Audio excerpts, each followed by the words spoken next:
योग सही तरह से जीने का विज्ञान है। हमारे जीवन से जुड़े भौतिक, मानसिक, भावनात्मक, आत्मिक और आध्यात्मिक सभी पहलुओं पर काम करता है। योग का अर्थ है जुड़ना। आध्यात्मिक स्तर पर योग है सार्वभौमिक चेतना के साथ व्यक्तिगत चेतना का एक होना।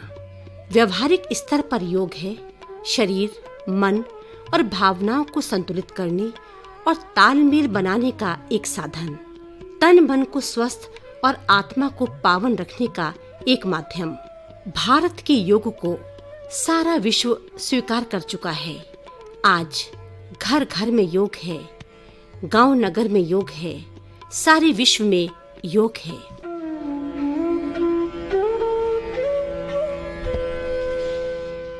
सुगम योग, सरल योग, जिसने आज रूप ले लिया है विश्व योग का। अंतर्राष्ट्रीय योग दिवस पर आकाशवाणी रामपुर के इस सजीव कार्यक्रम में श्रोताओं का स्वागत है। हमें सानिध्य मिला है योगाचार्य एवं आध्यात्मिक विद्वान आचार्य राधेश्याम वासंती का।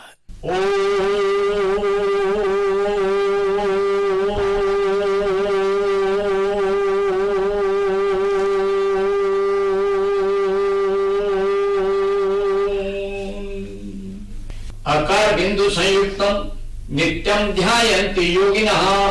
हम जिस योग की चर्चा करने जा रहे हैं वो आकार से प्रारंभ होता है और अम में विसर्जित होता है।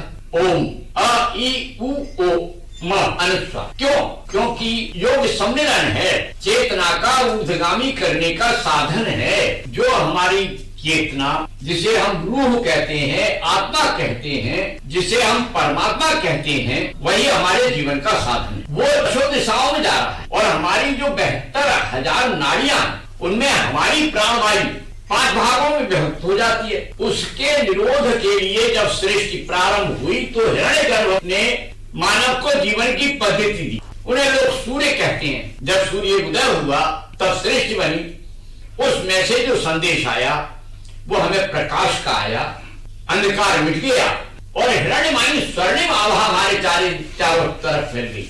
हमारा चित्त बना, हमारा शरीर बना, हम भागों में बट गए। हमारा स्थूल शरीर बन गया, हमारा सूक्ष्म शरीर बन गया, हमारा कारण शरीर बन गया और हम इन्हीं तीनों से जो जीवन हमें पवित्रता से चलाना था उसमें आधि व्याधि व्याप्त हो गई। आधि मानी आधि भौतिक कष्ट, प्राकृतिक कष्ट। महाप्रकृति प्रलय लाती है, पानी बाढ़ ले आता है, महामारी ले आती है। उसी समय हमारे ऋषियों ने वो ज्ञान, हमारे जो मानवों में जो श्रेष्ठ मानव थे, जो प्रबुद्ध लोग थे, जो उन संक्रामक समस्याओं को निपटाने का प्रयास कर रहे थे, उन्हें प्रकृति ने वो साधन दिया जिसे हम योग कहते हैं। वो प्रकृति प्रदत्त है, ईश्वर प्रदत्त है। वो किसी धर्म से संबंधित नहीं है, किसी जाति से, संप्रदाय से संबंधित नहीं है। जिस दिन बच्चा पैदा होता है उसी क्षण से योग करता है। जब तक कि संसार में रहता है तब तक योग करता है और जब संसार से जाता है उस समय योग साधन करता हुआ। समत्व योग है, हम समता से जीवन जिए। समत्वम योगम उच्यते। और इस पर भगवान श्री कृष्ण ने गीता में, कुरान शरीफ में ऐसा कोई धार्मिक ग्रंथ नहीं है जिसमें योग का विभिन्न नामों से क्रियाएं ना हो।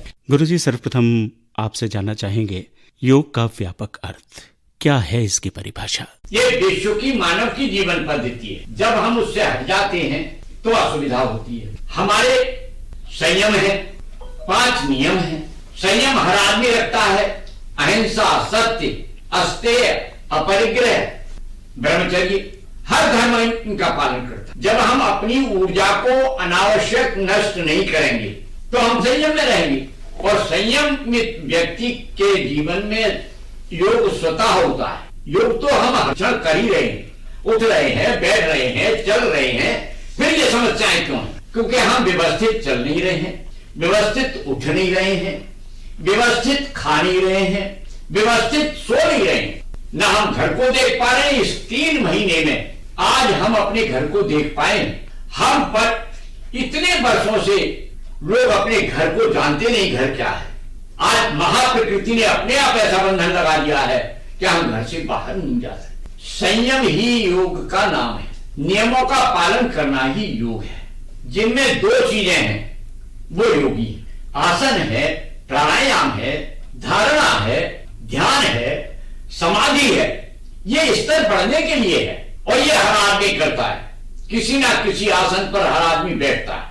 यम और नियम इसलिए नहीं करता है कि वो अब इतना स्वच्छंद है, इतना स्वच्छंद है कि अपने नियम बनाता है, अपने संयम बनाता है। तो जीवन में अगर जो हमारे पुरखों ने नियम बनाए हैं, संयम बनाए हैं, समाज ने दिए हैं, धर्म ने दिए हैं, उनका ईमानदारी से पालन करे तो हम योगी हैं। श्रोताओं, इस समय आप जुड़े हैं आकाशवाणी रामपुर के इस सुगम योग कार्यक्रम से। इसमें आपकी भी भागीदारी है क्योंकि आप लगातार कार्यक्रम की शुरुआत से हमारे साथ बने हुए हैं। तो योग को लेकर आपके मन में भी बहुत सारी जिज्ञासाएं होंगी। हमारा फोन नंबर नोट कर लीजिए जिस पर आप अपने प्रश्न, अपनी जिज्ञासा हमारे साथ मौजूद योग विशेषज्ञ आचार्य वासंते जी से पूछ सकते हैं, जान सकते हैं। 0595232432 0595232432 और अब इस प्रश्न के बाद हम शामिल करेंगे आपकी फोन कॉल्स को, जो कि योग के संबंध में आपकी जो भी जिज्ञासाएं हैं उनका समाधान करने का प्रयास रहेगा। गुरु जी से अब ये जानना चाहेंगे कि आसन जो सुगमता से किए जा सके उनका क्रम क्या रहना चाहिए। देखिए, खड़े होना अपने में आसन है, बैठना अपने में आसन है, चलना अपने में क्रिया है। जितनी क्रियाएं हम करते हैं वो सब आसन है। 5 प्राण है, प्राण, अपान, समान, व्यान, उदान।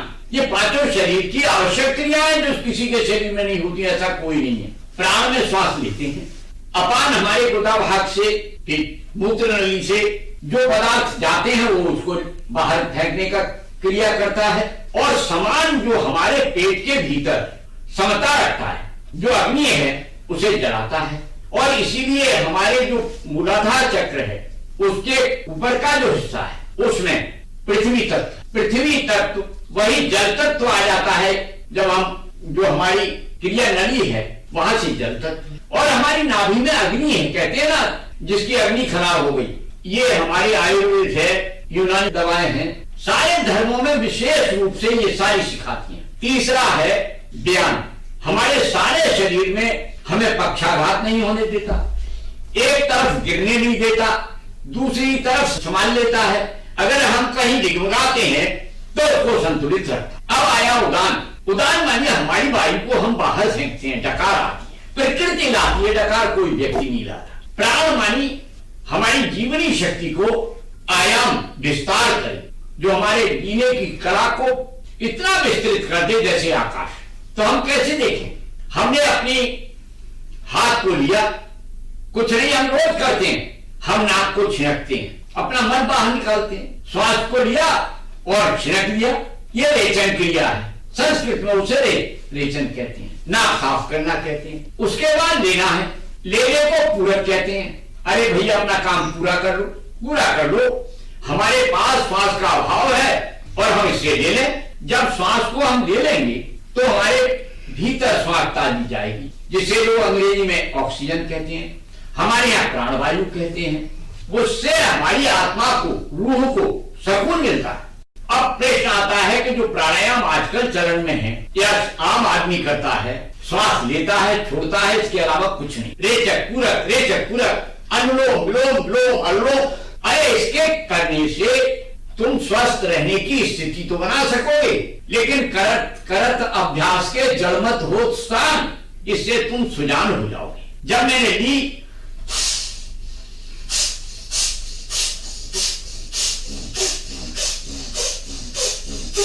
निकाल रहा है, मेरा बाएं नथुना नाड़ी साफ हो गई। अब मुझे जो शीत होने वाला वो नहीं हुआ, ठंड जो, क्योंकि ये नाड़ी ठंडी है, इस नाड़ी के अधिक चलने पर हमारे शरीर में शीत बढ़ जाएगा, श्लेष्मा जम जाएगा।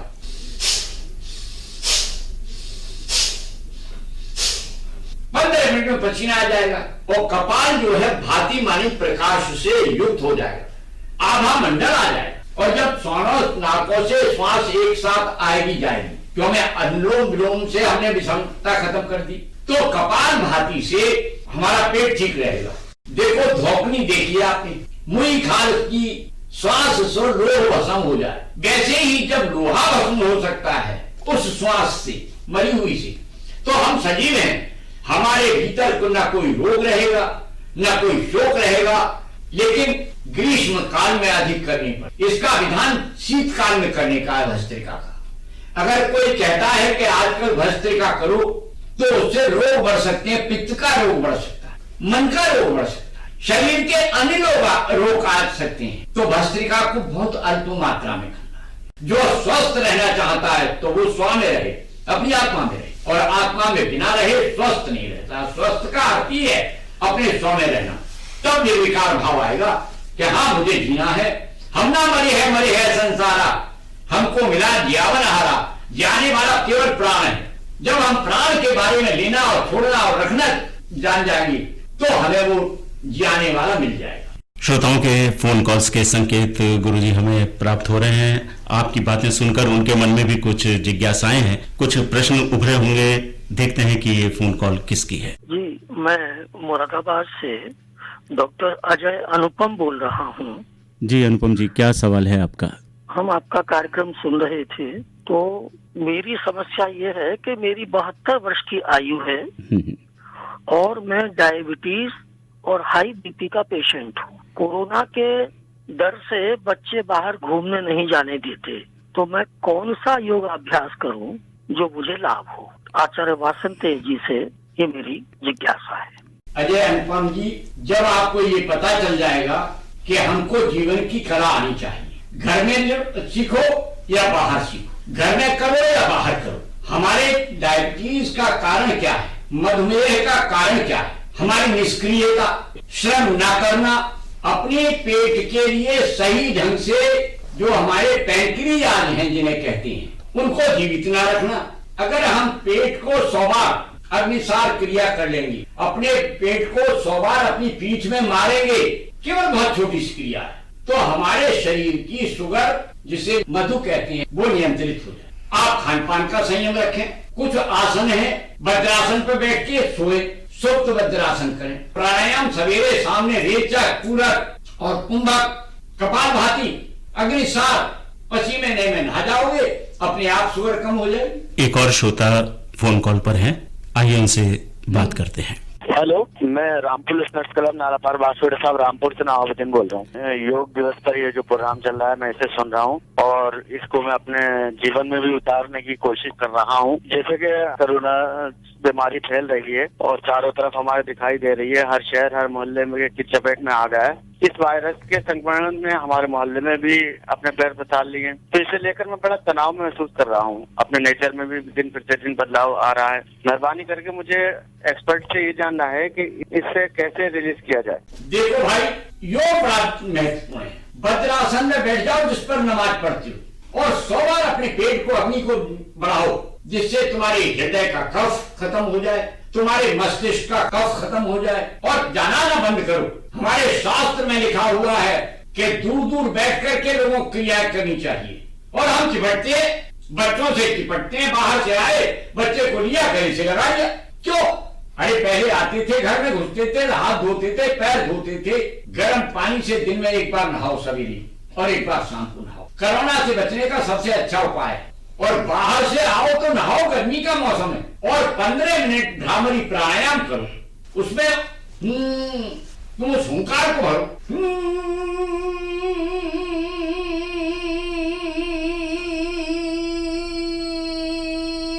जब ऐसे करोगे तो तुम्हारी नकारात्मक शक्ति खत्म हो जाएगी, नेगेटिविटी खत्म हो जाएगी और तुम्हारी श्वास इतनी तीव्र आएगी, अच्छी बात कि तुम 100 वर्ष जियोगे।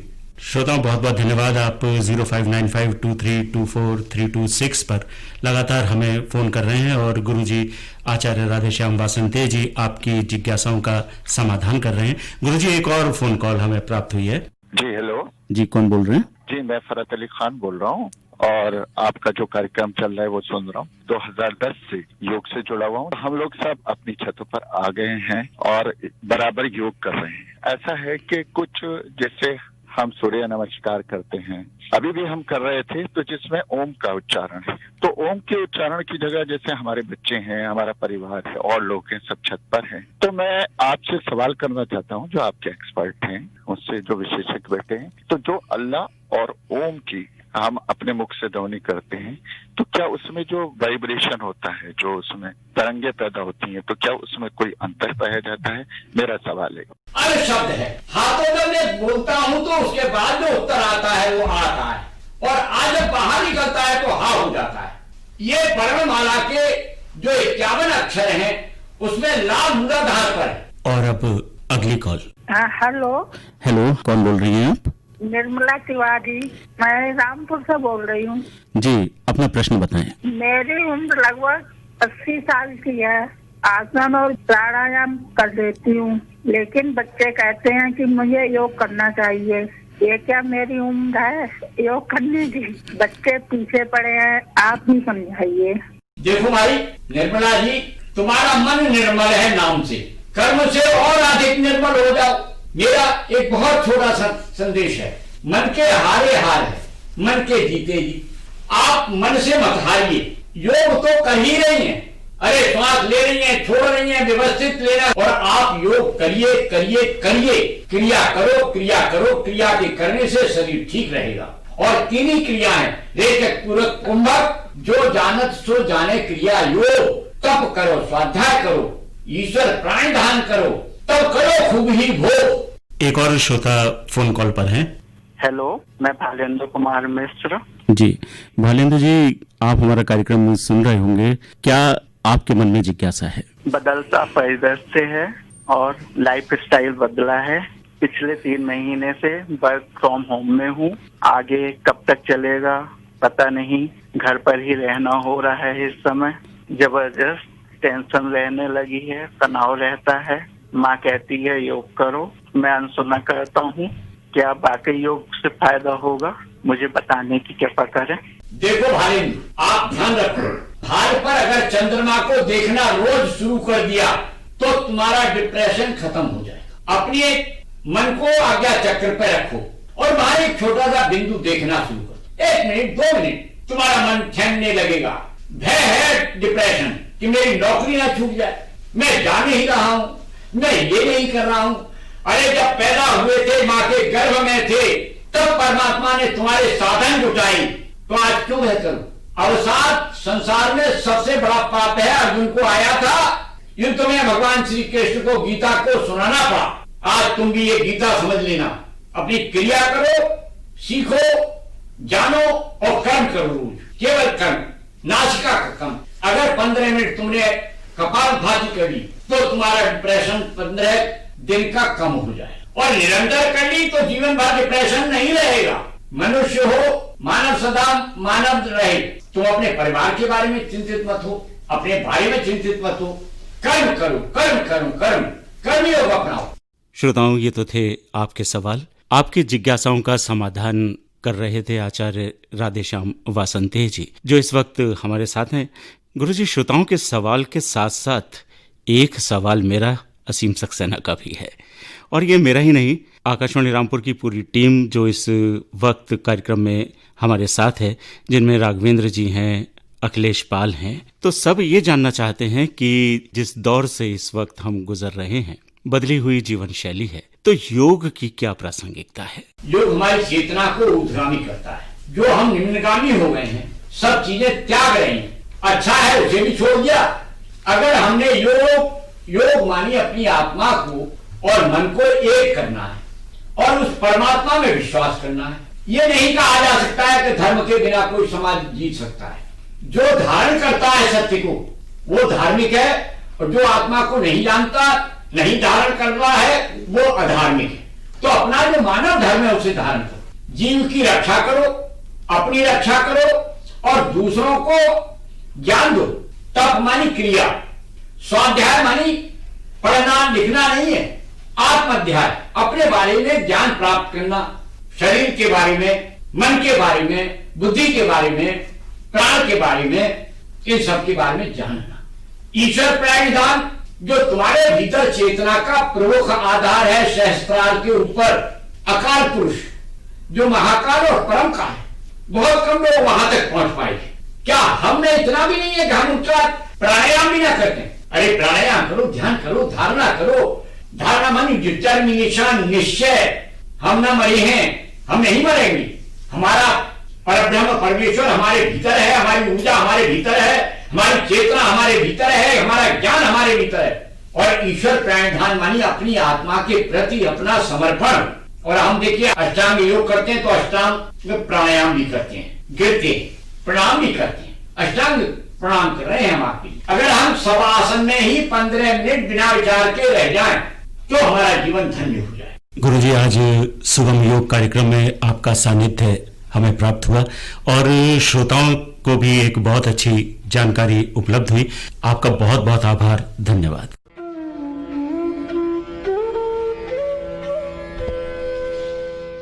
स्वस्थ और सुखी जीवन के लिए योग सदा से मानव के लिए सर्वोत्तम उपाय और साधन रहा है। वर्तमान परिवेश में कोरोना संकट काल में जबकि जीवन की दशा बदल गई है, दिशा बदल गई है, जीवन शैली परिवर्तित हो गई है, ऐसे में योग की उपयोगिता और सार्थकता एक बार फिर सिद्ध हो रही है।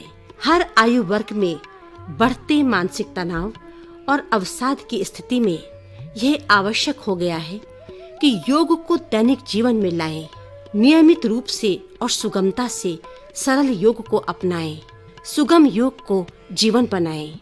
मेरा जीवन मेरा योग, मेरा योग विश्व योग।